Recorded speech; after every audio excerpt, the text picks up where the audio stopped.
Thank you for watching Scary Bear Attacks. If you like this episode, please remember to hit the like button and leave a comment or two, then subscribe and click on the bell to receive notifications of whenever we release new videos. Also, please remember to share them to your social media. Welcome back to Scary Bear Attacks.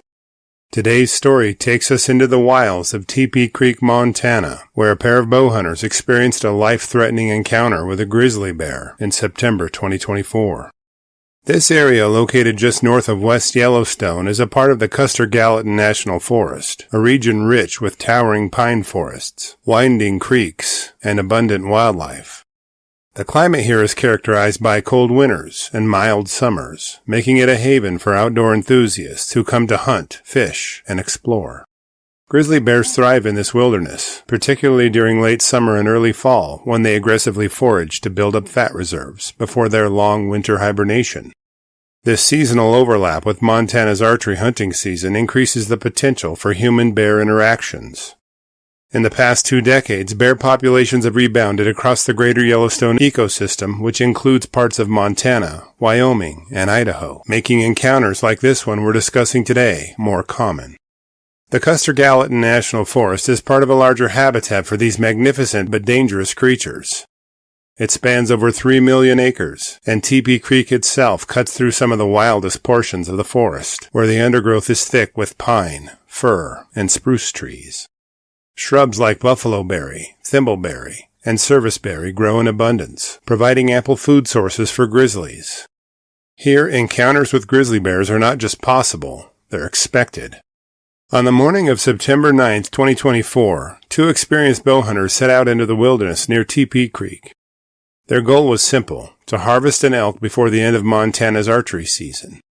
These hunters, whose names have not been released, were well versed in hunting safety protocols and awareness of the potential dangers of hunting in bear country.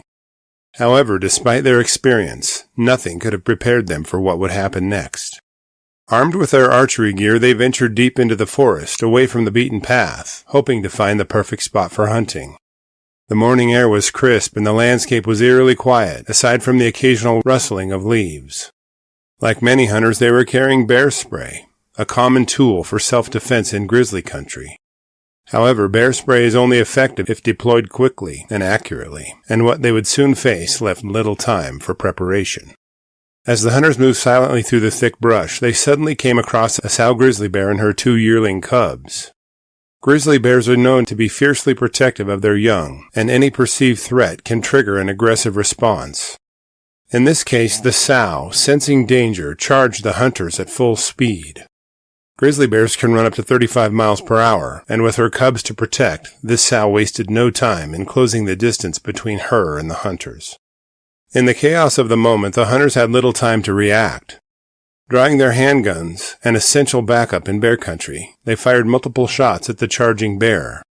The hunters managed to kill the sow before it could reach them, but the attack didn't end there. One of the yearling cubs, following its mother's lead, charged at the hunters as well. Firing again, the hunters wounded the cub, which eventually fled back into the dense forest.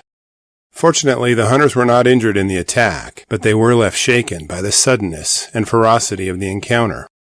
After the attack, Montana Fish, Wildlife, and Parks officials were called to the scene.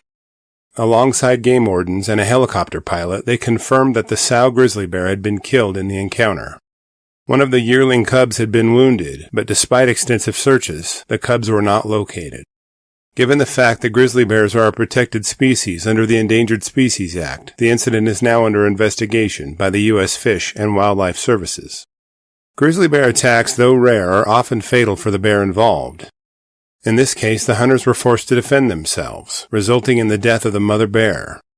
While tragic, incidents like this are not uncommon in areas with dense bear populations, where humans and wildlife are in close proximity. The encounter highlights the delicate balance between wildlife conservation and human safety. Grizzlies, listed as a threatened species since 1975, have made a remarkable comeback in the lower 48 states, particularly in the greater Yellowstone ecosystem, which spans part of Montana, Wyoming, and Idaho. With this recovery, the chances of encounters with humans have also increased, especially during hunting seasons, when both humans and bears are active in the same areas. The greater Yellowstone ecosystem is home to an estimated 1,000 grizzly bears, a number that has steadily increased over the last few decades. Montana's grizzly population is part of this larger ecosystem, which covers approximately 34,000 square miles. With a density of roughly 1 grizzly bear per 3 square miles, encounters are becoming more frequent as bear populations expand into new territories. Bear attacks on humans are still relatively rare, with an average of 2 to 3 serious attacks reported annually in the Yellowstone area. However, as bear populations continue to grow, so does the likelihood of human-bear conflicts. Archery hunting in particular poses a higher risk, as hunters are more likely to be moving quietly through the dense forests, often with elk scents or calls that can attract curious or hungry bears. After reviewing the facts surrounding this attack, I'm left with a few questions for you. Could the hunters have avoided the attack if they had deployed bear spray or made more noise to alert the bears to their presence? Was the use of handguns the only option they had in such a quick attack?